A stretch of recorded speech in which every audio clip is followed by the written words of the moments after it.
ഇടുക്കി ജില്ലയിലെ തദ്ദേശ സ്ഥാപനങ്ങളിൽ തസ്തികകളിൽ ആളില്ല. സെക്രട്ടറി ഉൾപ്പെടെയുള്ള ഒഴിവുകൾ നികത്താതെ കിടക്കുകയാണ്.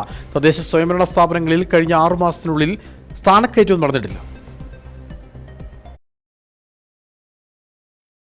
ഇടുക്കി ജില്ലയിലെ വിവിധ പഞ്ചായത്തുകളിലെ നിരവധി തസ്തികകളിൽ വിവിധ ഒഴിവുകളാണ് കിടക്കുന്നത്.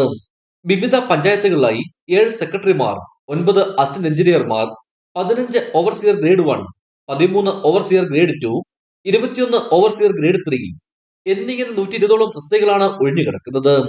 ഒട്ടേറെ പഞ്ചായത്തുകളിൽ ഇൻചാർജ് ഭരണമാണ് ഇപ്പോൾ നടക്കുന്നത്. സെക്രട്ടറി ഉൾപ്പെടെ ഇത്രയധികം തസ്തികകൾ ഒഴിഞ്ഞുകിടക്കുന്നത് മുൻപുണ്ടായിട്ടില്ലെന്നാണ് ജീവനക്കാർ പറയുന്നത്. സെക്രട്ടറി സ്ഥാനക്കയറ്റം നടക്കാത്തതിനാൽ താഴെ തസ്തികകളിൽ സ്ഥാനക്കയറ്റവും വീഴുന്ന സ്ഥിതിയാണ്. ഇത് കാരണം താഴെത്തട്ടിലെ ഒഴിവുകൾ PSCക്ക് റിപ്പോർട്ട് ചെയ്യാനും കഴിയുന്നില്ല. ഇതുമാത്രമല്ല, അസിസ്റ്റന്റ് എഞ്ചിനീയർ, ഓവർസിയർ എന്നീ തസ്തികകളിൽ നിയമനം നടത്താത്തതിനാൽ തദ്ദേശ സ്ഥാപനങ്ങളെ വിവിധ പദ്ധതികളിൽ എസ്റ്റിമേറ്റ് തയ്യാറാക്കാനും ടെൻഡർ നടപടികൾ ആരംഭിക്കാനും കഴിയാതെ മുടങ്ങിക്കിടക്കുകയാണ്. നിയമനങ്ങൾ നടത്തിയാൽ മാത്രമേ ഇത്തരം പ്രതിസന്ധികൾക്ക് പരിഹാരമാകൂ. ഇടുക്കി വിഷൻ, കുമളി.